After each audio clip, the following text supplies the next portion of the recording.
Saya dengan menceritakan tentang apa yang telah berlaku dalam mesyuarat Majlis Presiden yang telah diadakan yang terakhirlah, yang mana pada mesyuarat Majlis Presiden Pakatan Harapan itu kita telah membincangkan tentang persoalan tarikh peralihan di antara Tun dan nak serahkan kepada Anwar. Kerana itu sebahagian daripada perjanjian bila dulu kita tubuhkan kerajaan PH dan bila kita terlibat dalam pilihan raya atas nama Pakatan Harapan. Dan memang semasa kita bincang itu memang ianya isu yang dibahas dengan hangatlah. Ada yang sokong menetapkan tarikh, ada yang kata tak perlu tetapkan tarikh, serahkan saja pada Tun dan sebagainya. Dan dalam perbahasan itu kita daripada Amanah, daripada DAP, daripada PKR yang pro Anwar, memanglah minta supaya tarikh ditetapkan. Kalau nak buat lepas APEC pun tak apa, tak ada masalah. Tapi bagilah satu tarikh supaya tak adalah orang kata benda ni masih tergantung lah, tak tahu apa status lah dan sebagainya. Bagi pihak PPBM dan Azmin, geng Azmin, mereka pula berhujah kata tak payah ada tarikh. Azmin kata biar Tun buat sampai 5 tahun dan sebagainya. So adalah perbahasan tapi dalam perbahasan tu tak ada mana-mana pihak yang mengutuk Tun atau mendesak Tun untuk letak jawatan. Tapi kita nak cuba nak cari satu persetujuan kaedah mana yang lebih baik. Dan akhirnya oleh kerana pihak PPBM memberikan kata dua, kalau tak setuju dengan mereka punya cadangan, iaitu tak perlu tetapkan tarikh, maka mereka akan terpaksa membuat satu pendirian dan sikap terhadap terlibatan mereka dalam PH lah. Itulah yang dia maksudkan dengan ultimatum tu. Mendengar gitu, kita pun asalnya kita pun marahlah kan. Tapi akhirnya Datuk Seri Anwar yang hadir sekali, dia kata tak apalah, isu ni tak penting mana, biar kita terimalah apa yang dituntut oleh Bersatu, iaitu Tun akan letak buat peralihan kuasa tu selepas APEC, tapi tarikh yang tepat tu kita serah pada Tun. Okey. Bismillahirrahmanirrahim. Assalamualaikum warahmatullahi wabarakatuh dan selamat tengah hari, salam sejahtera, salam perpaduan untuk semua sidang penonton, sidang netizen yang dihormati dan dikasihi sekalian. Jadi syukur Alhamdulillah pada hari ini kita bersua kembali di dalam program Sembang Kopi O untuk berbicara tentang kemelut politik kini dari kacamata orang muda, yang kita bawakan khas daripada studio tingkat 7 bangunan UMNO di Kedah Deraman. Jadi sebelum kita melayari lebih jauh tentang perbincangan untuk kemelut politik dari kacau orang muda ini, saya mohon jasa baik daripada penonton-penonton, daripada sidang netizen sekalian untuk pakat-pakat share ataupun kongsi dan juga sebar luaskan perbicaraan kita pada tengah hari ini. Dan kita sedia maklum bahawa tengah-tengah hari ini mungkinlah mana-mana yang berkelapangan ataupun yang sedang bekerja, kita mengganggu sedikit masa rehat anda. Tetapi kita berbicara tentang soal yang membawa sedikit sebanyak tentang perubahan dan juga kemajuan terutamanya untuk negara dan juga negeri kita. Jadi sidang penonton sekalian, bersama-sama dengan saya di studio pada hari ini kita ada dua orang ahli panel, orangnya yang muda. Apabila tajuk kita berbicara soalnya politik dari kacau orang muda ini, kita tampilkan dua orang tokoh muda yang mungkin sedikit sebanyak dapat berkongsi dengan kita apa peranan dan juga pandangan daripada segi kacamata mereka sendiri. Yang berada di sebelah kanan saya adalah saudara Amirul Zafran Saiful Amir, ahli parlimen belia bagi negeri Kedah. Selamat datang ke studio. Saya ucapkan kepada Amirul. Dan di sebelah kiri saya adalah saudara Aiman Nazri ataupun Aiman Muhammad Nazri, merupakan seorang peguam muda. Mungkin beliau dah sedikit sebanyak dapat mengupas berkaitan dengan isu-isu yang terjadi, terutamanya daripada segi peralihan kuasa yang sedang rancak seminggu dua ini. Jadi pada hari ini kita akan berbicara secara santai kita orang muda ni. Betul. Kalau mungkinlah kalau kita nak ikut buku ke apa daripada segi protokol, segi kekok ke apakah. Lah ni kita santai, relax-relax di dalam keadaan tengah hari ini. Mungkinlah cara tidak langsung bagi penonton-penonton yang berada di luar daripada Kedah, yang berada di Kedah sendiri, yang berada di mana-mana saja pelosok tempat tinggal tuan-tuan dan perempuan sekalian, dapatlah bersama-sama dengan kita. Kalau boleh pakat-pakat share, pakat-pakat bagilah komen ataupun like di page Badan Perhubungan UMNO Negeri Kedah ini. Jadi tuan-tuan dan perempuan sidang penonton sekalian, sebelum kita mengenjak untuk berbicara soal kemelut politik ini, saya nak minta Amirul lah cerita sikit macam mana Amirul boleh bergerak aktif di dalam bidang politik lah, sebab dah jadi ahli parlimen belia ni bagi negeri Kedah ni. Bukan semua orang terpilih daripada ribuan orang anak-anak muda di kalangan belia yang terdapat di dalam negeri Kedah ni. Macam mana saudara Amirul boleh terlibat sebagai ahli parlimen belia ni? Silakan. Okey, baik. Assalamualaikum warahmatullahi taala wabarakatuh. Salam sejahtera dan salam kuasa anak muda. Terima kasih Tuan Moderator, Saudara Hayazi dan Badan Perhubungan UMNO Negeri Kedah kerana sudi menjemput saya pada hari ini. Okey, baik. Macam mana saya boleh berkecimpung dalam ahli parlimen belia Malaysia ni adalah bermula daripada Persatuan Belia itu sendiri. Ya. Yang telah pun mendidik saya untuk berkhidmat untuk masyarakat dan komuniti. Jadi saya jadikan platform parlimen belia ni untuk saya lebih ketengahkan lagi untuk membantu masyarakat dan komuniti di kawasan saya dan di negeri Kedah itu sendiri, daripada segi suara anak muda, suara-suara masyarakat dan sebagainya. Dan apabila saya masuk parlimen belia ni, saya juga tidak terlepas daripada politik semasa. Kerana saya juga dalam masa yang sama terlibat dalam pentadbiran negara untuk menyuarakan suara-suara anak muda. Dan apabila saya masuk dalam politik negara ni, saya juga melihat bahawa kerajaan baru ni juga perlu mendengar suara anak muda. Dan alhamdulillah, dan pada batch saya juga telah menyaksikan satu peralihan kuasa yang sangat-sangat dahsyat yang tak pernah berlaku sebelum ini. Okey, terima kasih Amirul. Umur berapa Amirul ni jadi? Saya baru 21. Tapi saya masuk tu umur 20. Masuk sebagai ahli parlimen belia ni umurnya 20. Ya, lah ni baru 21, kira setahun lebih lah.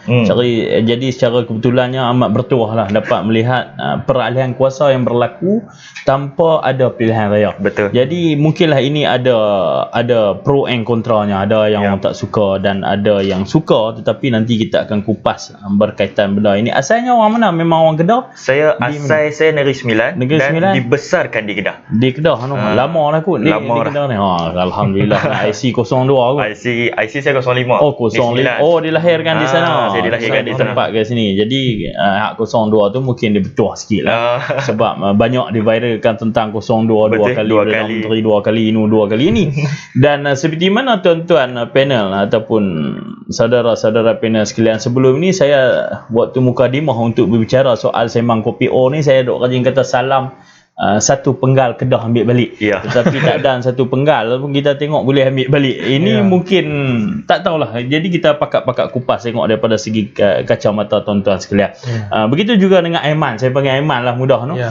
Sebagai seorang peguam muda, mungkin boleh berbicara sedikit berkaitan dengan proses-proses yang terjadi, berkaitan dengan proses perundangan dan sebagainya tentang peralihan kuasa ni. Aiman cerita sikit tentang latar belakang Aiman untuk tatapan penonton kita. Baik, bismillahirrahmanirrahim. Assalamualaikum warahmatullahi wabarakatuh dan salam sejahtera. Terima kasih kepada Tuan Moderator, Saudara Hayazi, yang saya rasa lagi mesra kalau saya panggil Abang Hayazi. Sebab umur pun lebih daripada saya kan. Dan juga rakan panel saya yang bijaksana, ahli parlimen belia Malaysia. Tu dia jawatan dia tu, ada Malaysia di belakang. Saudara Amirul. Dan terima kasih juga kepada perangan Badan Perhubungan UMNO Negeri Kedah atas jemputan ni. Saya Aiman Nazri, memang asal lahir pun di Lok Star, membesar di Lok Star. Sekarang tinggal dalam kawasan Pokok Senar. Tadi tanya macam mana peguam muda dan sebagainya. Saya law degree di Universiti Utara Malaysia di Sintok 40 minit je dari sini. Kemudian saya sambung selepas degree tu saya buat postgraduate diploma dalam syariah, dalam undang-undang syariah, dan kemudian berkhidmat di sebuah firma guaman di Alostak lah. Penglibatan saya dalam politik, saya bermula dengan dipilih sebagai Presiden Universiti Utara Malaysia, Presiden Pelajar. Daripada situ saya masuk Parlimen Mahasiswa, kemudian ke Parlimen Belia dan seterusnya bersama Barisan Nasional Youth Volunteer, dan pada sekarang ini memegang jawatan Koordinator Barisan Nasional Youth Volunteer dan juga Ketua Penerangan Pergerakan Pemuda Abdul Badiam Pokok Senau. Lebih banyak jawatan ni. Jadi ahli parlimen sebelum ni. Ya, Parlimen Belia. Sebelum ya, penggal satu batch sebelum Aiman, dia 2 tahun 2 tahun sekali. 2 tahun sekali. Jadi tahniahlah. Dua-dua ada pengalaman, seorang ahli parlimen yang baru, seorang ahli parlimen yang bersara dah ada pencen kan. Sama macam Menteri PH ada kalau pencen.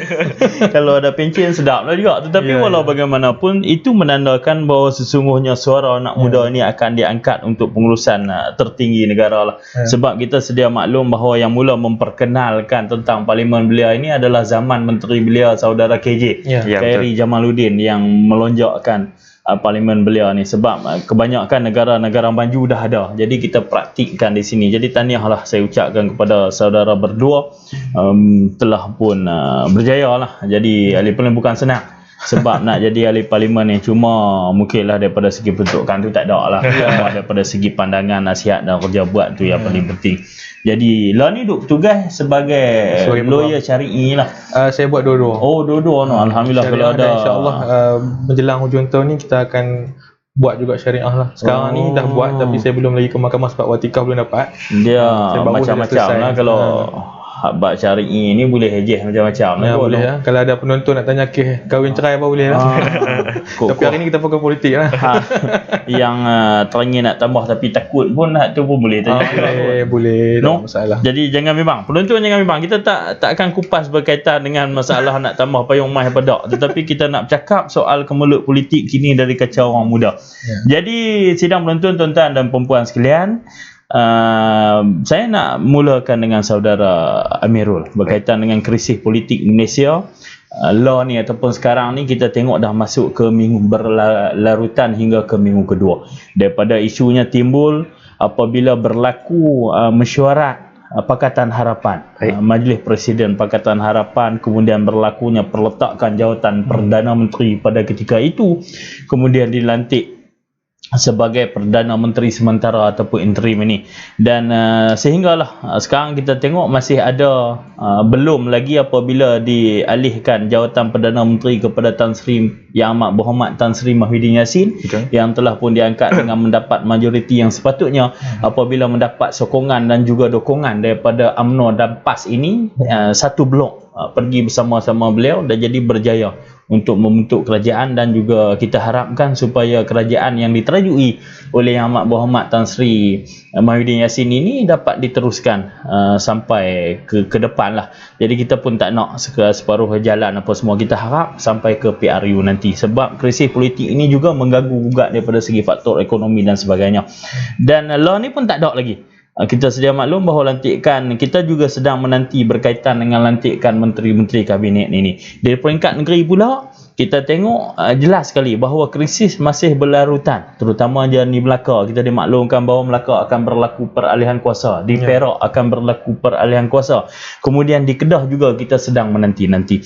Apa pandangan apabila berlaku situasi sedemikian rupa ni? Apa pandangan Amirul? Baik, alhamdulillah. Pertama sekali saya nak ucapkan tahniah kepada Perdana Menteri Malaysia yang ke-8 iaitu Tan Sri Muhyiddin Yassin atas kerajaan baru yang dibentuk. Baik, pandangan saya ianya merupakan satu sistem demokrasi yang bergerak dengan sangat lancar. Apabila kita lihat, apabila Perdana Menteri Malaysia meletakkan jawatan, seterusnya Yang di-Pertuan Agong mengambil maklum bahawa Perdana Menteri Malaysia melepaskan jawatan, kemudian Perdana Menteri dipanggil untuk masuk menghadap Tuanku. Selepas itu Tuanku berkenan untuk melantik Perdana Menteri sebagai Perdana Menteri interim. Lepas tu semua menteri-menteri kabinet semuanya dibubarkan. Jadi di situ dapat kita lihat bahawa ianya memang satu demokrasi yang berparlimen yang sudah pun kita tahu, yang telah pun ditetapkan dalam Perlembagaan Persekutuan. Cuma Perdana Menteri interim tu sahaja tiada di dalam ni. Baik. Jadi dapat kita lihat bahawa apabila berlakunya persetujuan antaranya ahli-ahli parlimen untuk membentuk satu gabungan baru, maka terbentuklah satu kerajaan baru yang adanya pada ketika ini, yang untuk Tan Sri Muhyiddin Yassin sebagai Perdana Menteri yang ke-8. Jadi begitu juga Ya, terima kasih Amirul. Dan Aiman pula macam mana tengok daripada segi proses peralihan yang terjadi seperti Amirul katakan tadi, yang awal-awal apabila berlaku pelantikan Perdana Menteri, khususnya daripada Johor lah, daripada Pagu, kemudian di Johor sendiri berlaku dengan begitu cepat sendiri apabila berlaku pertukaran kerajaan negeri itu yang mendapat perkenan dan juga restu daripada segi daripada Sultan Johor beralih. Dan kita juga tidak mungkin agak terkejut apabila Bersatu ini bergabung dengan UMNO dan PAS, terutamanya di dalam kerajaan negeri Johor untuk membentuk kerajaan perpaduan di Johor ni. Kita lihat macam mana daripada segi kacamata seorang peguam ini, adakah dia sebenar-benarnya berlaku proses demokrasi ataupun tidak? Ya, terima kasih Bang Yazi. Untuk kita berbincang pasal soalan kemulut politik ini, suka untuk saya ceritakan secara kronologi apa yang sebenarnya berlaku. Dan saya percaya bukan kita saja, ramai di luar sana yang tak faham apa jadi. Kan, Sat Tun letak jawatan, Sat Tun dicadangkan kepada Yang di-Pertuan Agong, Sat Anwar Ibrahim, Sat nak bubar dan sebagainya. Jadi apabila kita membincangkan soal ini, kita kena berbalik kepada 21 hari bulan 2 2020, hari Jumaat, iaitu apabila berlaku mesyuarat Majlis Presiden PH, dan diceritakan sendiri oleh pengarah komunikasi amanah yang juga mantan Menteri Wilayah Khalid Samad. Dia mengatakan pada malam tu berlaku perbincangan tentang tarikh peralihan kuasa. Dan apabila perbincangan itu berlaku, wujud ketidakpuasan hati dalam kalangan ahli-ahli Bersatu, iaitu pemimpin-pemimpin Bersatu. Jadi mereka yang pro kepada Anwar, iaitu PKR, DAP dan Amanah ini, tetap juga walaupun telah dikatakan berkali-kali, Tun kata selepas APEC dia tetap nak tarikh juga. Mereka kata selepas APEC pun tak apalah, asalkan ada tarikh untuk smooth transition, peralihan kuasa yang orang kata lancar. Kemudian apabila keadaan semakin tegang, Bersatu tidak setuju dengan cadangan untuk adakan tarikh itu. Azmin 11 yang kita panggil, iaitu Azmin dan 10 orang lagi ahli parlimen itu juga tidak bersetuju untuk meletakkan tarikh dan sebagainya. Kemudian apabila keadaan bertambah hangat, seorang pimpinan daripada Bersatu mengugut untuk keluar daripada Pakatan Harapan. Ini disebut sendiri oleh Khalid Samad. Kemudian pada malam itu katanya Anwar Ibrahim lah orang yang menenangkan keadaan, dan dia kata tak apalah, kita serahlah kepada Tun, macam mana pun tak apa, asalkan satu masa, tiba masa serah kepada dia. Dan itu kita tengok sini dalam sidang media Tun selepas daripada mesyuarat itu, Tun kata no date dan sebagainya. Nampaklah di situ yang Tun memang bertegah dan dia tak suka apa yang terjadi pada malam itu. Kemudian kita teruskan kepada 23 hari bulan 2, ada mesyuarat parti-parti politik di Kuala Lumpur dan kawasan sekitar. GPS bermesyuarat, UMNO bermesyuarat, Bersatu mesyuarat, dan diceritakan juga oleh Khalid Samad, Tun hadir dalam mesyuarat Bersatu tu, dan dikatakan mesyuarat itu berlangsung selama 5 jam. Dan antara agenda utama mesyuarat itu adalah keluarnya Bersatu daripada Pakatan Harapan. Dan pimpinan Bersatu pada masa itu diketuai oleh Tun Muhyiddin memilih untuk keluar. Tun dikatakan tidak bersetuju, dan kemudiannya kata Khalid Samad kata sampai tepuk meja dan sebagainya, keluar daripada mesyuarat itu. Kemudian seterusnya berlaku langkah Sheraton, dilaporkan oleh The Star 131 ahli parlimen ada di situ yang menyokong itu dan sebagainya. 131 itu jauh lebih banyak daripada majoriti mudah diperlukan. Kemudian 24 hari bulan 2 2020 Tun meletakkan jawatan. Ini kita pun terkejut. Tun letakkan jawatan, kemudian Muhyiddin umum PPBM keluar daripada Pakatan Harapan.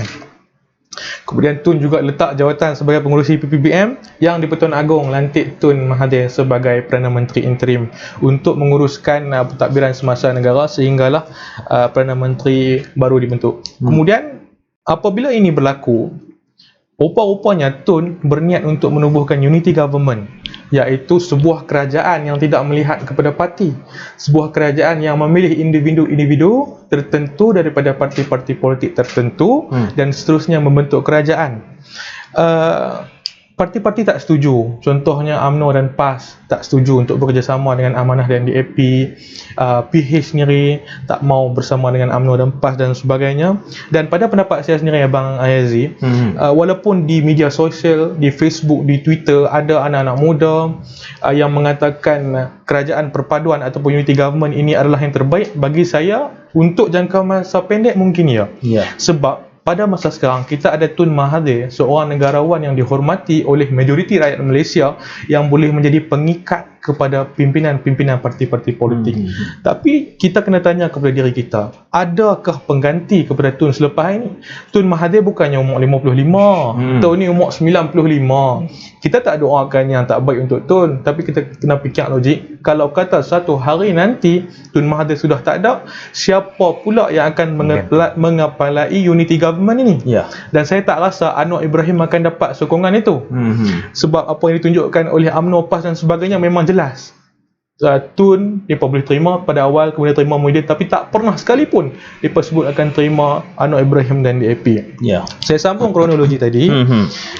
Kemudian pada 25 hari bulan 2, selepas Tun mencadangkan unity government dan sebagainya, PH memanggil Tun untuk mesyuarat Majlis Pimpinan Pakatan Harapan. Kemudian dikatakan oleh Anwar Ibrahim dalam satu sidang media, Tun tidak mahu hadir ataupun enggan hadir ataupun tidak hadir. Saya tak boleh buat spekulasi kan. Kemudian akibat daripada ketidakhadiran Tun dalam mesyuarat Majlis Presiden Pakatan Harapan, itulah yang menyebabkan the turning point yang menyebabkan Pakatan Harapan memilih Anwar Ibrahim sebagai calon Perdana Menteri. Kemudian seterusnya yang di-Pertuan Agong memanggil semua 221 kecuali Tun untuk diinterview berkenaan dengan siapa, apa yang mereka mahukan. Dan telah disahkan oleh Ismail Sabri dalam Instagram dia sendiri. Antara soalan yang ditanyakan oleh yang di-Pertuan Agong adalah boleh terima atau tidak unity government ni. Dan PAS UMNO apabila diajukan soalan begitu, stand dengan jelas tidak mahu terima unity government sebab untuk jangka masa panjang atau jangka masa pendek tidak bagus untuk negara, dan mereka memutuskan untuk bubar parlimen. Itu stand yang jelas. Kita boleh tengok di Facebook pimpinan kita, Ashraf Wajdi dan sebagainya, semua share berkenaan dengan bubar parlimen. Kemudian apabila UMNO dan PAS tak setuju, PPBM pada masa itu masih lagi mencadangkan Tun Mahathir dan PH mencadangkan Anwar Ibrahim. Kemudian didapati oleh Istana yang di-Pertuan Agong dan disampaikan oleh Datuk Pengelola Bijaya Indra, mengeluarkan satu kenyataan bagi pihak Istana yang mengatakan yang di-Pertuan Agong masih belum yakin ada ahli parlimen yang mendapat sokongan majoriti. Dan ketika itu kalau kita tengok di kenyataan media Datuk Pengelola Bijaya Indra di bahagian perenggan di bawah atau kedua bawah, ditulis oleh itu pihak Istana akan menghubungi parti-parti politik untuk bertanyakan pemimpin yang mungkin diterima oleh mereka. Pada masa ni UMNO dan PAS menghormati titah yang di-Pertuan Agong untuk bersetuju memilih Muhyiddin Yassin. Sebab apa? Pada hari Jumaat itu Majlis Raja-Raja pun ada bermesyuarat dan sebagainya. Kemudian keputusan dikeluarkan tidak mahu ada pembubaran. Perlu pilih seseorang.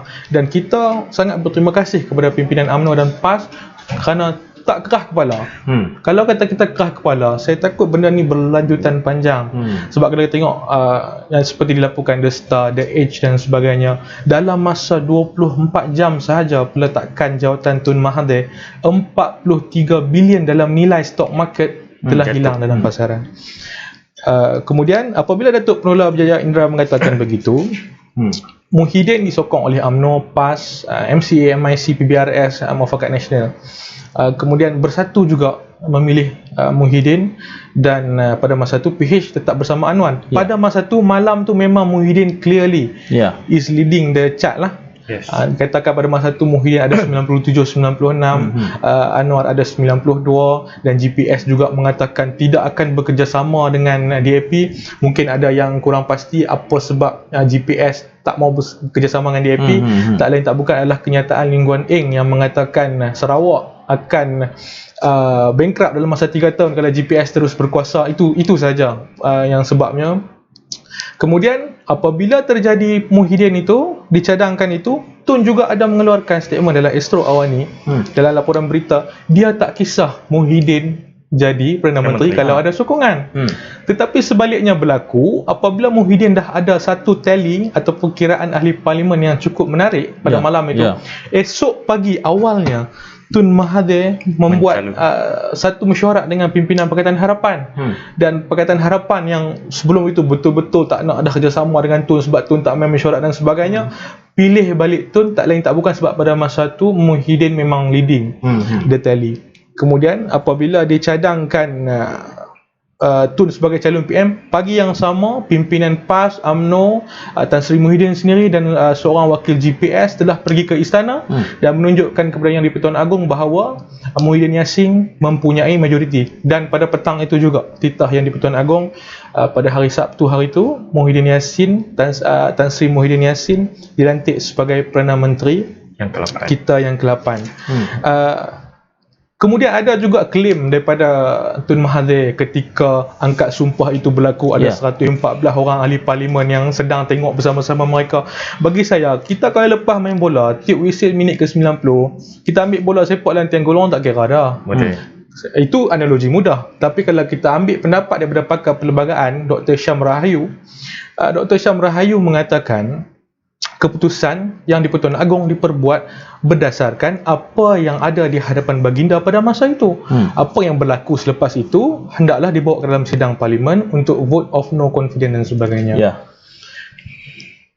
Itu kronologi lah perjalanan apa yang terjadi, selama kita mungkin dalam seminggu lah kemuncak. Kalau kita dengar desas-desus tu mungkinlah seminggu daripada segi proses letak jawatan sampailah ke perlantikan Yang Amat Berhormat Perdana Menteri lah. Jadi kita lihat bahawa ini sesungguhnya menunjukkan bahawa kematangan dan juga kebijaksanaan Yang di-Pertuan Agong untuk menangani benda inilah. Dan beliau pun tidak memihak kepada mana-mana pihak, tapi apa yang paling penting adalah berdasarkan angka. Beliau nak memastikan bahawa sesungguhnya proses ini terjadi dengan elok. Kemudian yang paling penting adalah melihat daripada segi keadaan dan juga kebaikan untuk negara, untuk agama dan juga bangsa terutamanya lah. Dan kita lihat juga bahawa Yang di-Pertuan Agong ni memainkan peranan. Pada kali ini barulah kita lihat bahawa yang sedang mengkritik ataupun sebelum ini duk mengkritik Yang di-Pertuan Agong ini, kita fikirkan bahawa kali ini baru mereka membuka mata, melihat bahawa peranan institusi diraja yang sebenarnya ni di dalam menangani masalah ini. Itulah, terima kasih saya ucapkan kepada saudara Aiman berkaitan dengan kronologi perjalanan apa yang terjadi daripada segi krisis Tun, daripada keluar Pakatan Harapan, kemudian dijemput balik untuk menyertai, kemudian diterima, kemudian yang kita lihat pada masa kini bersatu, berlaku perpecahan. Mungkin suku bermihak kepada Tun, lagi 3 suku kepada Yang Amat Berhormat Perdana Menteri kita lah pada ketika ini. Ini merupakan satu, kita lihat juga bahawa ini sesungguhnya keadaan yang agak membimbangkan, sebab kita lihat kita juga mendapat perkabaran bahawa sidang parlimen dienjak kepada bulan 5. Mungkinlah nak bagi daripada segi masa untuk membentuk menteri-menteri kabinet, untuk mungkinlah menteri bila masuk kementerian ini nak kena study dulu untuk jawab di sidang parlimen dan sebagainya. Jadi kita lihat juga sewaktu tu kalau kita lihat Pakatan Harapan ini pun dia sekejap goyah, sekejap dak, seperti mana kata pemimpin daripada Sarawak, kiri kanan dia kata nak ikut yang mana. Jadi law ni pun mereka daripada Sarawak ni mungkin bersama dengan kepimpinan yang sedia ada lah. Di pihak Pakatan Harapan pula, mereka mengatakan yang peralihan kuasa ini adalah satu perbuatan pintu belakang yang kita lihat dan bertentangan dengan mandat rakyat sewaktu diberikan di dalam PRU ke-14. Kalau dulu mereka tak apa, main time kita ni tak boleh. Apa pandangan Amirul berkaitan dengan kerajaan pintu belakang ni? Bagi saya ianya bukannya satu kerajaan pintu belakang. Dan dapat kita lihat tadi apa yang dikatakan kronologi daripada saudara Aiman tadi, ianya juga dimulakan daripada Pakatan Harapan itu sendiri. Yang berlakunya perpecahan, apabila berlakunya perpecahan, iaitu Muafakat Nasional berbesar hati untuk membantu dan menyatakan sokongan terhadap Tan Sri Muhyiddin Yassin apabila Tuanku Agong mengatakan bahawa mereka tak mahu pembubaran parlimen. Jadi UMNO dan PAS menuruti perintah Yang Dipertuan Agong, lalu berbesar hati untuk bersama-sama dengan Tan Sri Muhyiddin Yassin untuk membentuk kerajaan baru pada ketika ini. Jadi bagi saya ianya bukannya satu kerajaan pintu belakang dan sebagainya yang digembar-gemburkan oleh netizen-netizen yang berpihak dengan Pakatan Harapan itu sendiri. Kalau kita lihat kalau nak dikatakan kerajaan pintu belakang ni, kalau zaman BN dulu pun, semasa di Perak itu dulu pun mereka menyatakan begitu juga. Tapi alhamdulillah peredaran kuasa itu berlaku dengan aman, tenang dan kerajaan negeri Perak membangun. Sebagaimana kita lihat apabila Datuk Seri yang daripada Lumut memerintah negeri Perak begitu dengan sangat aman dan sebagainya. Itulah masa tu Datuk Seri Zamri. Datuk Seri Zamri Kadir daripada dia, kalau tak silap saya, Adun Pangkor. Tak silap pada ketika itu yang inilah, kalau tak silap saya lah.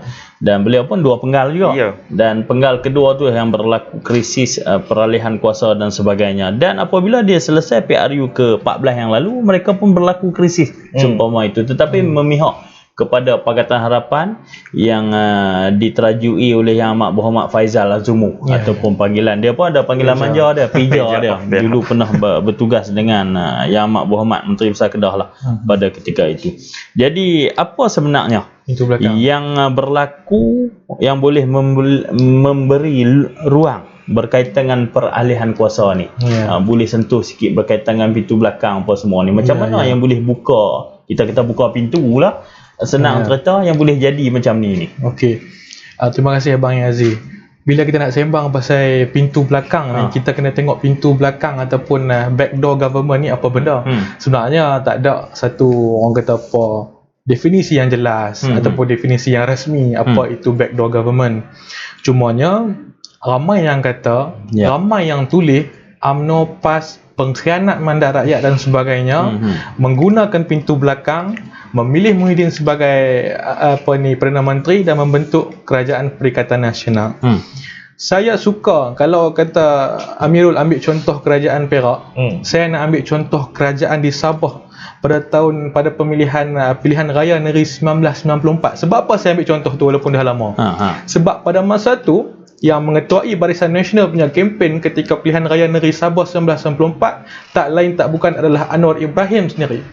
Anwar Ibrahim yang mengatakan kita pengkhianat dan sebagainya. Mari kita tengok apa sejarah Anwar Ibrahim di pilihan raya negeri Sabah 1994. Baiklah, pada masa itu pilihan raya negeri di Sabah telah berlaku pertembungan di antara dua kuasa besar pada masa itu, iaitu Parti Bersatu Sabah PBS dan juga Barisan Nasional. Dan apabila berlaku pembuangan undi dan sebagainya, apabila keluar keputusan, Parti Bersatu Sabah PBS mendahului ataupun menang pilihan raya itu dengan 25 berbalas 23 daripada Barisan Nasional. Pada masa itu PBS diketuai oleh Joseph Keatingan dan diceritakan sendiri oleh Datuk Seri Kalimullah Hassan dalam News Straits Times bertarikh 18 hari bulan 11 2007 berkenaan pengalaman dia cover cerita PRN Sabah pada tahun itu. Dikatakan selepas daripada umum kata PBS menang 25-23, Joseph Keatingan takut pada masa tu Barisan Nasional buat pintu belakang. Kemudian Joseph Keatingan dikatakan memacu kenderaan dia sampai ke depan pintu istana dan tunggu di sana selama 36 jam, tak tukar baju, tak mandi, tak shave dan sebagainya. Dan dikatakan semua ahli Dewan Undangan Negeri pada masa itu dikumpul ataupun dikuarantin di dalam kediaman rasmi Chief Minister, Ketua Menteri pada masa itu di Serigaya. Sebab apa punya dia pun takut pada masa itu sampai dia pun kena kumpul setempat. Takut lari lah. Takut lari. Kemudian selepas 36 jam kemudian Joseph Keatingan dibenarkan untuk mengangkat sumpah sebagai Ketua Menteri. Tetapi hanya 2 minggu sahaja bertahan.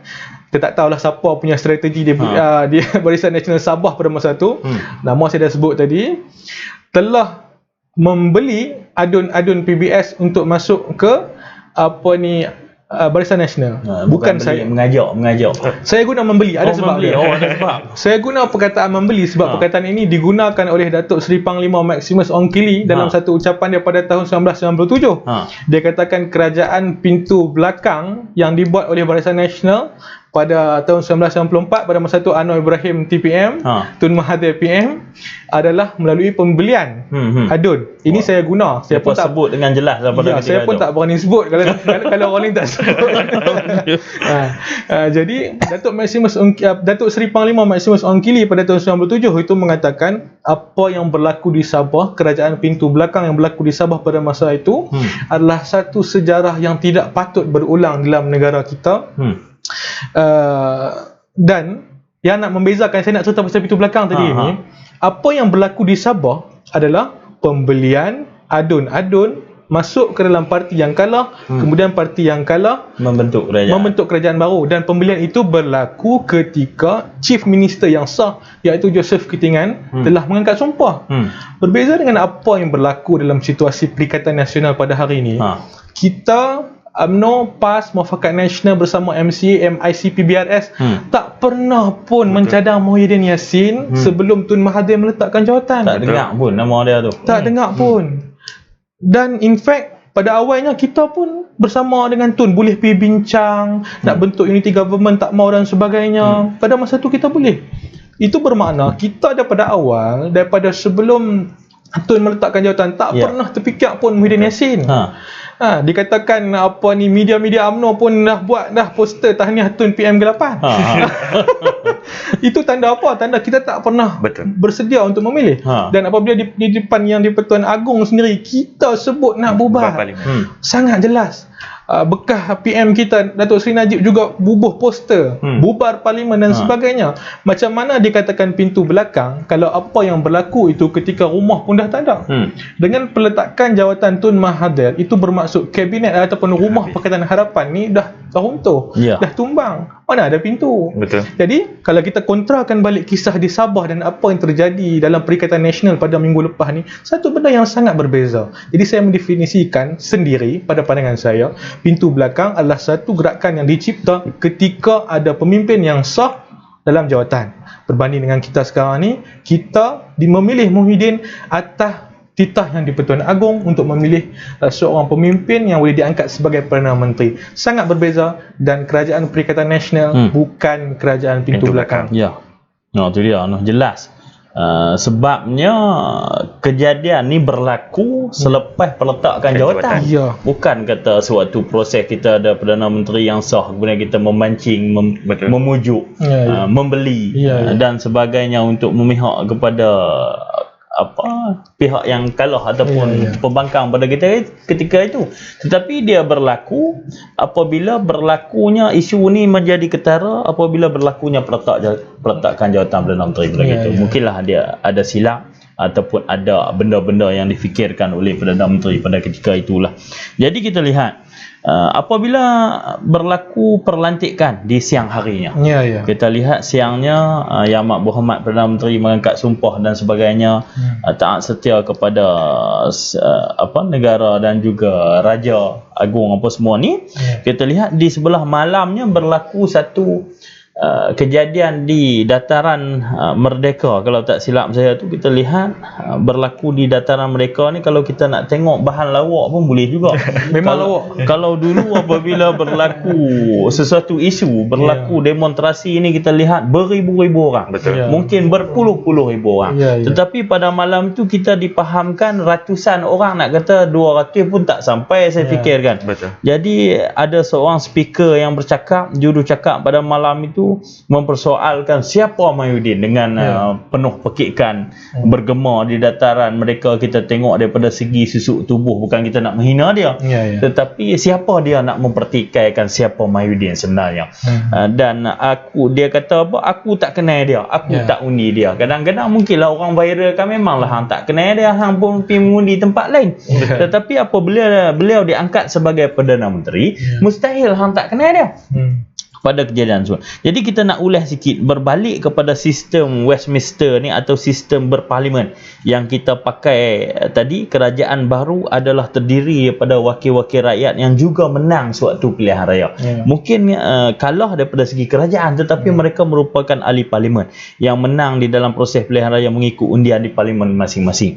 Jadi boleh ulas sikit macam mana nama Tan Sri Mahyudin ni boleh naik jadi calon. Pasal pada awalnya mungkinlah tadi kita dah sentuh sikit, yang duduk dengar, kita duduk asyik dengar cerita ni antara Tun Mahathir, Anwar Ibrahim. Tun Mahathir, Anwar Ibrahim. Tiba-tiba lah ni ada juga orang kata potong tang kona, tang lek kona, naik nama Tan Sri Mahyudin. Macam mana daripada segi pandangan Amirul ni, macam mana yang lah ni dia boleh dapatkan Yang Amat Berhormat Perdana Menteri pada masa kini ni? Baik, apa yang saya lihat sebenarnya nama Tan Sri Muhyiddin Yassin ni timbul apabila Bersatu sendiri yang menamakan beliau untuk dijadikan calon Perdana Menteri yang ke-8. Apabila Bersatu namakan itu, dan ketika itu Tun Dr. Mahathir bukan lagi pengerusi Parti Pribumi Bersatu Malaysia. Jadi Bersatu menamakan Tan Sri Muhyiddin Yassin sebagai calon Perdana Menteri yang ke-8. Jadi dengan adanya calon yang baru, UMNO dan PAS pun turut bersama-sama menyatakan sokongan untuk bersama-sama dengan Tan Sri Muhyiddin Yassin untuk menamakan sebagai calon Perdana Menteri yang ke-8 ketika itu, dan bersama-sama dengan PBRS iaitu Tengku.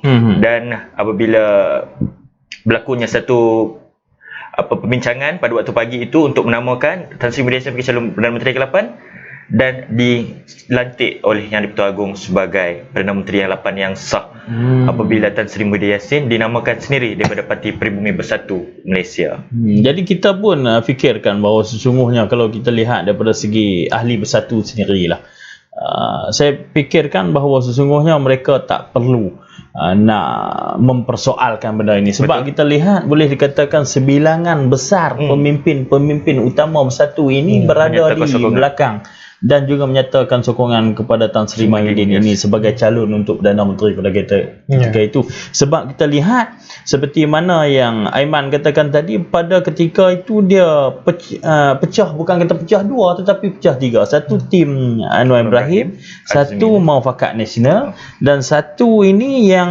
kita tengok yang bersama dengan Tun ini. Dan ada Sabah dan Sarawak ni biasalah, mereka play safe ke ataupun mereka nak tengok keputusan yang di-Pertuan Agong. Apabila siapa saja dilantik sebagai Perdana Menteri, mereka akan memihak lah. Dan saya fikirkan sekarang ini pun mereka sudah tentunya memberi sokongan dan juga dukungan kepada Yang Amat Berhormat Perdana Menteri pada ketika ini. Kalau kita lihat pandangan Aiman sebagai pakar perundangan ini, apa yang kalau kita lihat daripada segi bahan lawak tadi yang diviralkan rata-rata tengok tu, saya pun tak kenal wanita tu nama apa. Tetapi yang memekik melulung ni, adakah wajar beliau buat macam tu? Mungkinlah daripada segi sifat tak puas hatinya. Kita lihat macam mana, agak-agak pandangan Aiman ni macam mana? Berkenaan dengan kalau kita tengok, kita semua saya rasa ramai dah tengok video tu, seorang wanita dengan memegang pembesar suara, saya tak ingat hela ke atau mikrofon, berbaju putih. Saya dah terima makluman sebenarnya wanita itu juga adalah seorang peguam, lulusan Universiti Teknologi Mara UiTM katanya. Dan sebenarnya saya difahamkan juga dia pernah bersama Sisters in Islam. Sebagai apa saya tak pasti, tapi memang dia pernah bersama sekejap atau sampai sekarang kita tak pasti, tapi dia juga pernah bersama Sisters in Islam. Pada masa itu dia cuba menyampaikan ketidakpuasan hati dia atas pelantikan Yang Amat Berhormat Perdana Menteri pada hari ini dengan pekikan begitu. Wajar atau tidak, ada dua pandangan perspektif yang kita boleh tengok. Yang pertama sekali, kita tak boleh nak nafikan hak bersuara di bawah perkara 10 Perlembagaan Persekutuan.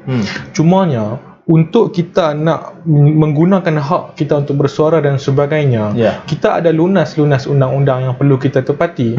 Tak ada masalah, tak puas hati kat Muhyiddin ke, tak puas hati kat Najib ke, tak puas hati kat Zahid Hamidi ke, Yang Ibrahim sekalipun, tapi ikutlah lunas-lunas perlembagaan. Kita memang bagi, cumanya kita ada Akta Perhimpunan Awam 2012 yang memerlukan notis dihantar. Kalau dulu 10 hari, Muhyiddin sendiri yang pindah pada tahun lepas masa dia Menteri Dalam Negeri, kepada 5 hari notis. Ikut peruntukan itu, buatlah perhimpunan, nak kata apa pun katalah. Sebab ketika perbahasan pindaan Akta Perhimpunan Awam oleh Tan Sri Muhyiddin itu sendiri telah disebut protes jalanan bukan lagi satu kesalahan dengan syarat ada notis tersebut. Jadi tak ada masalah dia nak menyuarakan pandangan dia sebagai rakyat Malaysia. After all dia ada hak yang menjamin hak dia dalam Perlembagaan Persekutuan. Cumanya daripada segi perlakuan dia pada masa itu, satu, bersalahan dengan undang-undang. Bersalahan dengan undang-undang. Dan yang kedua, cara yang dia guna tu adalah sangat-sangat bagi saya tidak matang lah. Tidak melambangkan keintelektualan dia sebagai seorang pengamal undang-undang dan sebagainya. Saya tak pasti apa lagi yang disebut pada malam itu, tapi apa yang pasti mereka tidak setuju dengan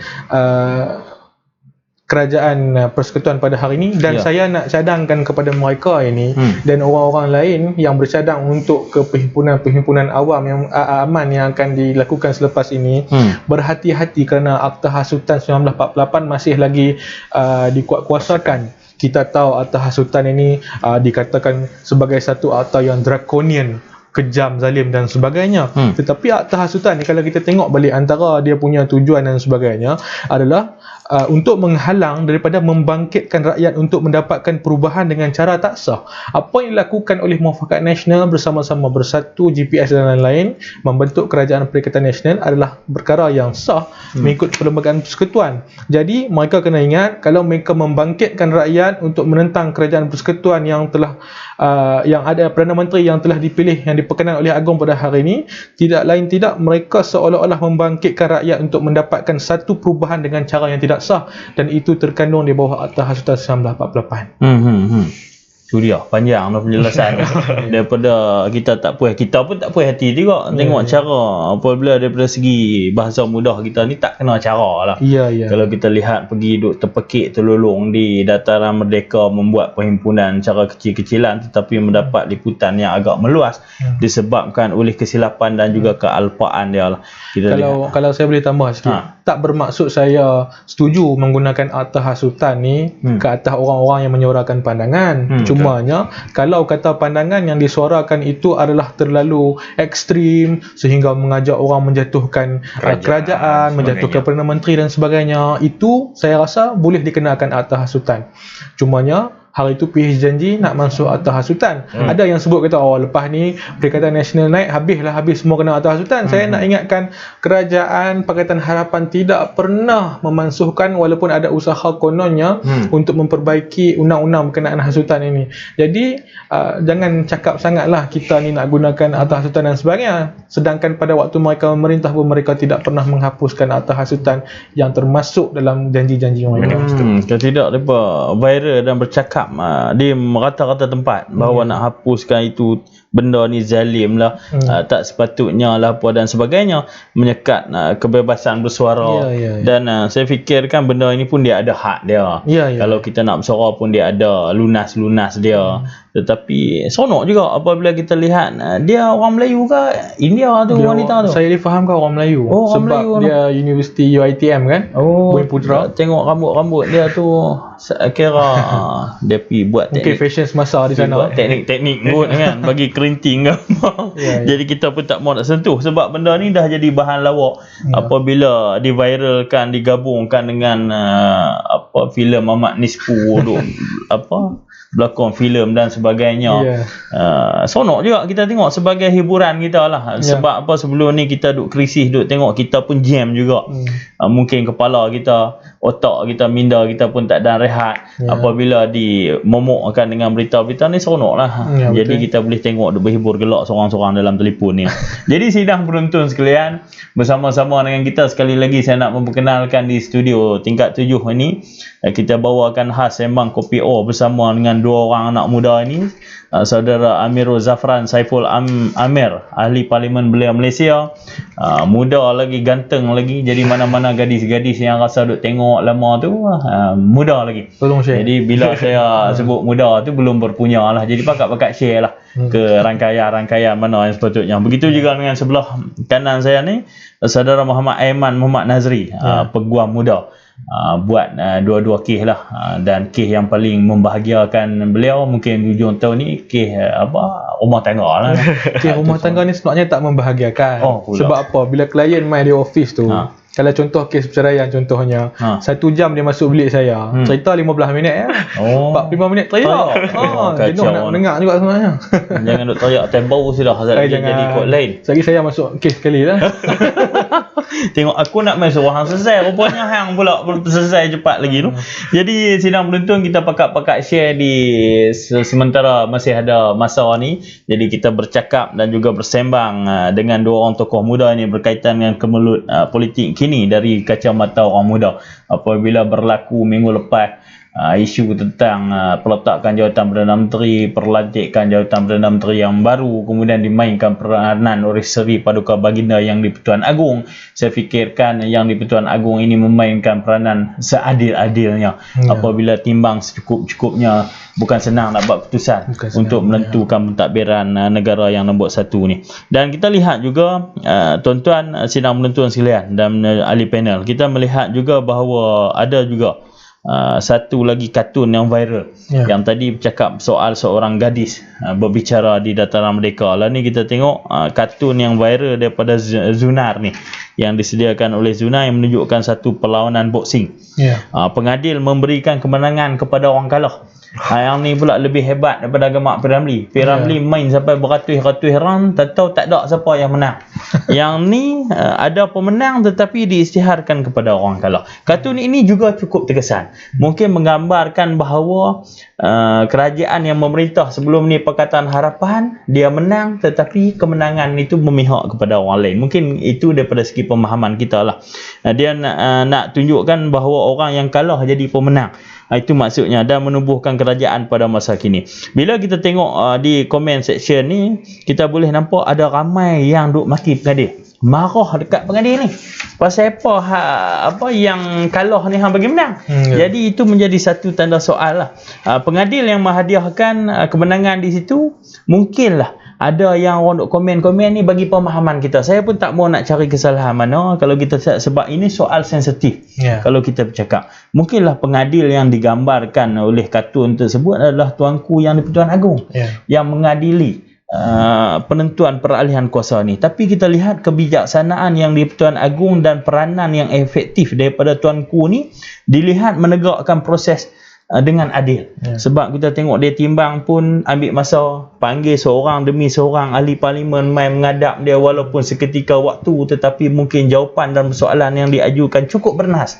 Kita lihat, dan walaupun di dalam krisis kestabilan dan keselamatan rakyat masih terjaga. Apabila dia buat ni, kita peralihan kuasa ni berlaku di dalam keadaan aman, elok, tenang. Mungkin lah ni kita tenang saat kita tak tahulah pihak pembangkang pada masa kini apa pandangan mereka. Boleh tak kita nak daripada segi kacamata orang muda ni ulas sikit berkaitan dengan sedikit pandangan besar peranan yang dimainkan oleh Tuanku Yang di-Pertuan Agong ni.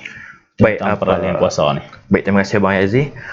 Bagi saya, Tuanku Yang di-Pertuan Agong ni, dia bukannya buat keputusan 7 minit. Tapi tempoh tu selama 7 hari. 7 hari itu bukan satu tempoh yang singkat.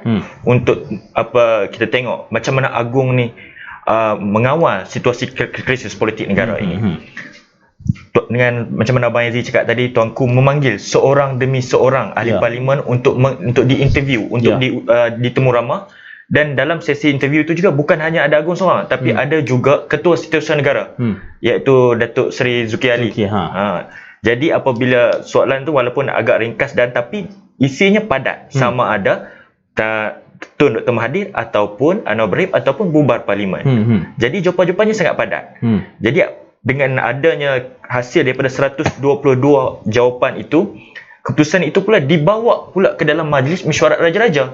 Jadi itunya bukannya satu keputusan yang boleh dikatakan kita mengangkat yang kalah atau sebagainya, itu tidak. Tapi itunya adalah satu hasil perbincangan Majlis Mesyuarat Raja-Raja dan dikepalai oleh Yang di-Pertuan Agong.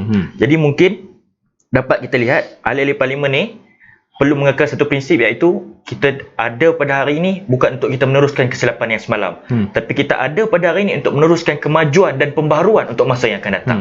Itu serba sedikit pandangan saya tentang Ya, tentang peralihan tu lah dan juga peranan lah. Sebab kita lihat, kalau lihat daripada segi Yang di-Pertuan Agong ni, beliau boleh bertitah begitu saja.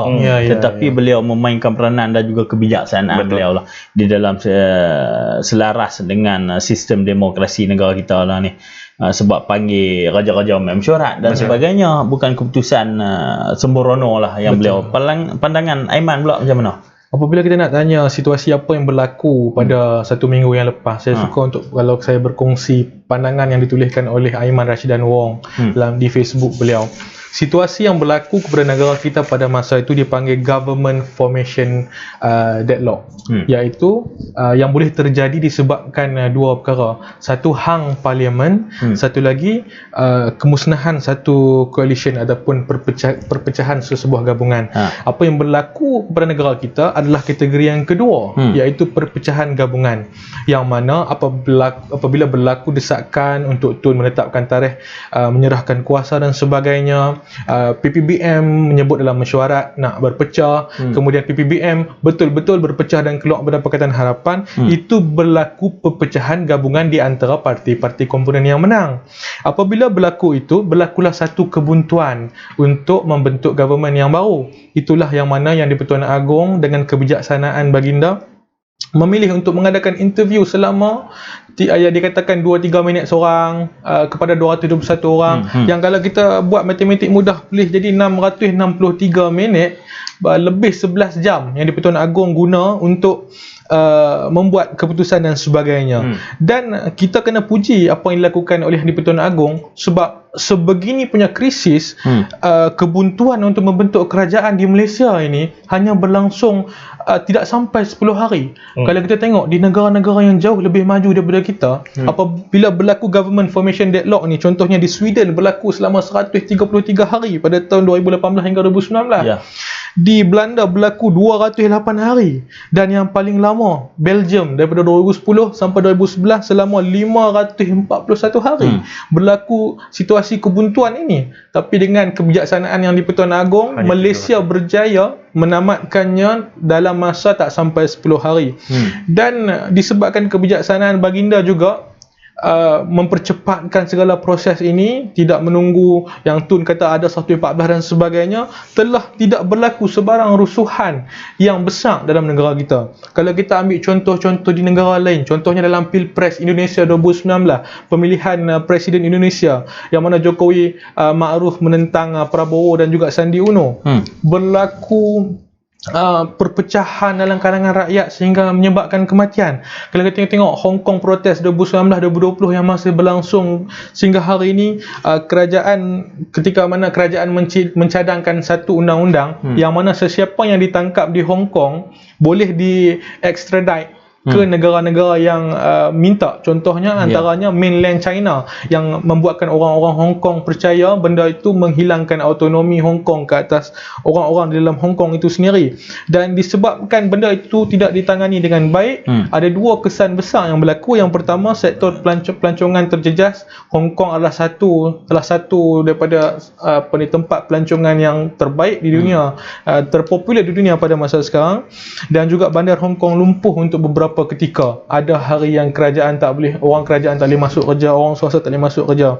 Dan kita tengok walaupun tanpa rusuhan pun kita dah hilang lebih 43 bilion dan sebagainya.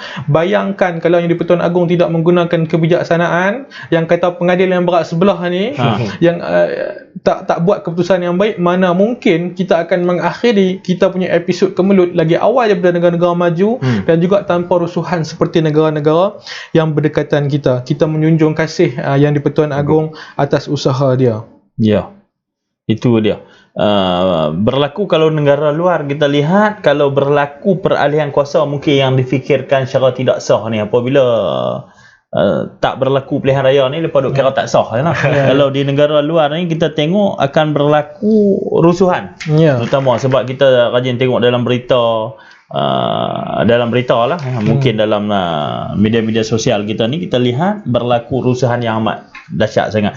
Himpunan ratus-ratus ribu orang, mencecah sampai jutaan orang apabila berlaku peralihan kuasa yang difikirkan tidak sah.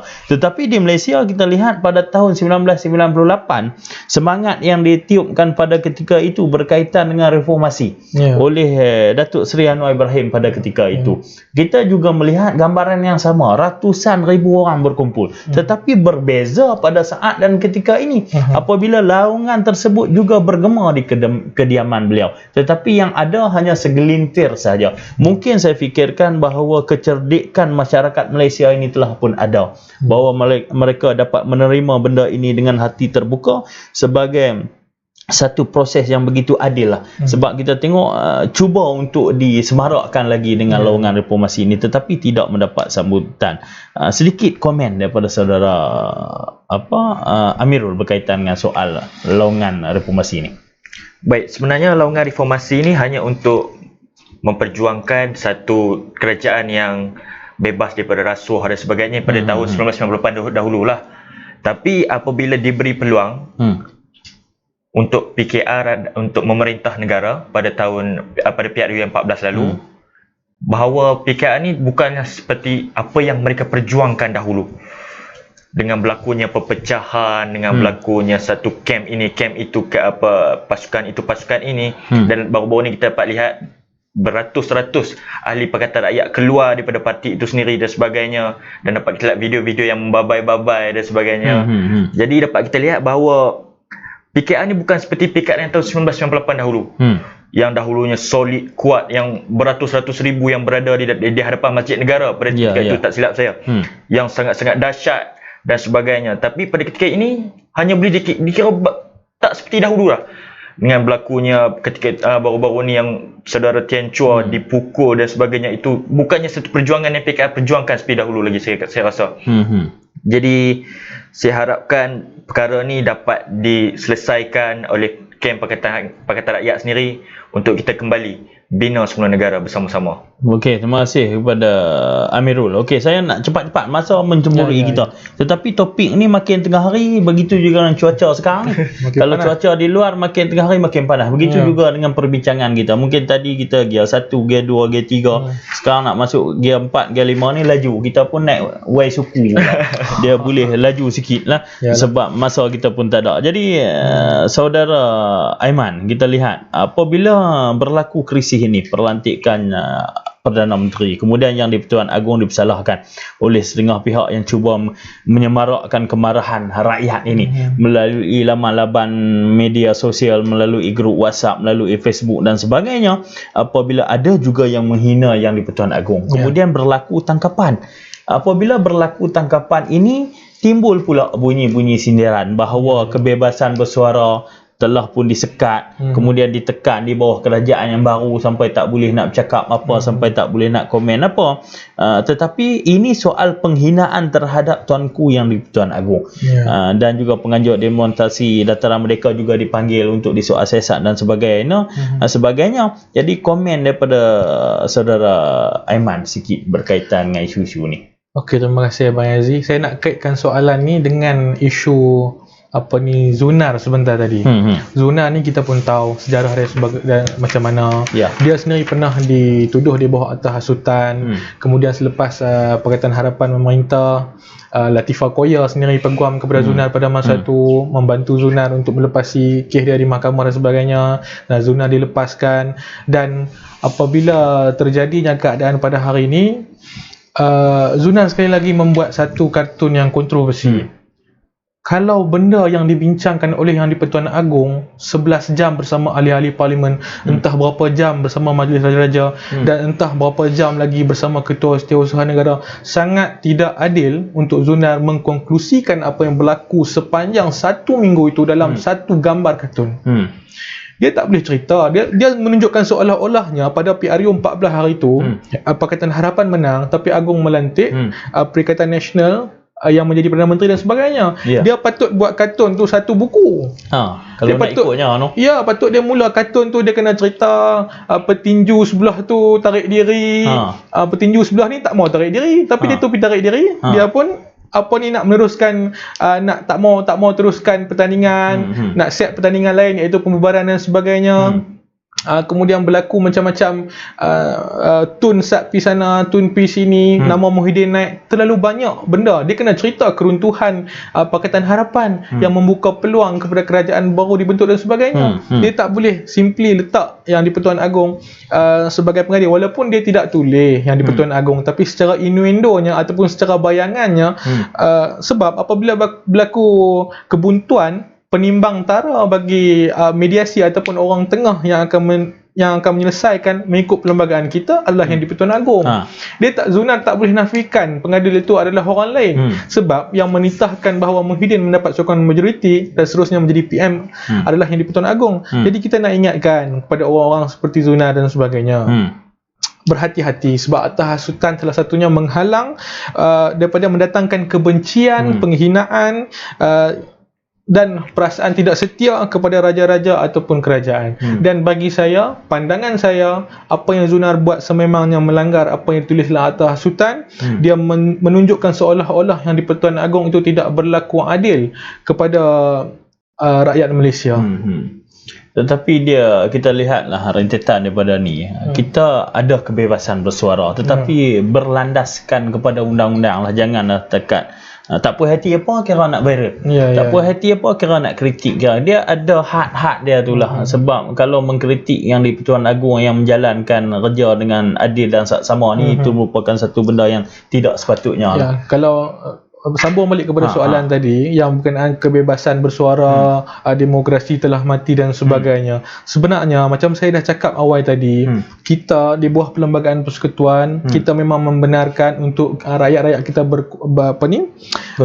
bersuara di bawah perkara 10 Perlembagaan Persekutuan. Cumanya yang menjadi persoalan oleh polis dan sebagainya adalah bagaimana cara dia diadakan. Kenalah ikut APA 2012 itu, Akta Perhimpunan Awam Aman 2012 tu. Tak ada masalah. Dan Muhyiddin Yassin ketika Menteri Dalam Negeri pun mengatakan protes jalanan adalah bukan lagi satu benda yang salah, asalkan mengikut lunas-lunas yang betul. Bagi saya, kita punya kebebasan di Malaysia masih lagi luas terbuka seperti biasa. Malah lebih baik lagi sekarang. Jangan melampau lah. Kalau melampau orang bercari. Itu yang mudah. Tapi berhati-hati, jangan melampau, nanti orang bercari. Jadi penonton pun kena berhati-hati nak kritik. Takut sekali lagi kita pun tiga pun jadi bahan duk kritik pula. Jaga nanti orang bercari hampa. Ini lawaklah sidang penonton sekalian. Jadi rentetan daripada tadi kita lihat daripada segi kemelut yang amat dahsyat lah berkaitan dengan proses pentadbiran negara kita ni. Kita lihat apabila Agong memainkan peranan yang begitu penting, walaupun dia dah sibuk tadi duk panggil 3 minit himpun-himpun sampai berbelah-belah jam, 11 jam lebih nak menyelesaikan masalah 221 orang ahli parlimen, berbelah jam sampai 11 jam lebih. Beliau juga kurang rehat, kurang tidur dan sebagainya, memikirkan tentang soal negara, tetapi masih mampu untuk memberi layanan yang baik kepada para pengamal media. Kita tengok di luar-luar istana yang Pertuan Agong buat keluar KFC, kemudian McDonald, kemudian Melo, Nescafe dan sebagainya yang disumbangkan oleh syarikat-syarikat ni. Jadi kita ucapkan tahniahlah kepada yang di Pertuan Agong. Saya rasa kalau bahasa mudah kita orang Kedah ni nak cari Agong macam mana lagi, yang kita tengok habis meta dah. Jadi sidang penonton, kita nak lari tajuk sikit. Saya nak tanya, sebab masa kita mungkin ada 5-6 minit lagi, nak lari tajuk sikit berkaitan dengan apabila memihak berlaku pertemuan ini. Mana-mana kuasa politik, sama ada Pakatan Harapan, sama ada Muafakat Nasional, sama ada Perikatan Nasional yang baru diwujudkan. Kita pun tak tahu gambaran Perikatan Nasional ni apa nama sebenarnya. Kita berbalik kepada soal UMNO.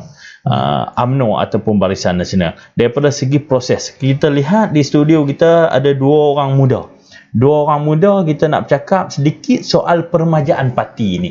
Kita lihat, adakah perlu berlaku proses permajaan ini di dalam parti ini? Sebab kita melihat bahawa kita tak menidakkan kepimpinan sedia ada yang lama-lama ni, kita tak menidakkan, tetapi kita lihat perlu tak ada proses permajaan parti ini daripada segi pandangan Amirul sendiri.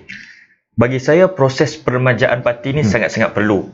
Kerana dapat kita lihat pada ketika ni ramai anak-anak muda sudah pun cenderung dalam politik itu sendiri. Dan dapat kita lihat orang sebelah saya ni pun adalah orang muda juga yang sudah pun tidak lari dengan politik itu sendiri.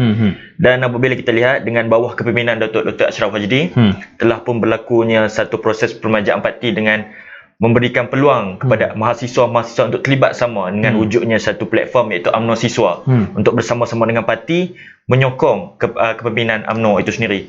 Dan proses penajaan parti ini saja bukan orang kata kita perlu terlibat dalam pentadbiran itu saja sendiri, tapi memberi peluang untuk cara UMNO mendekatkan lagi cara-cara yang lebih konvensional dengan orang muda ni, cara trendy dan sebagainya.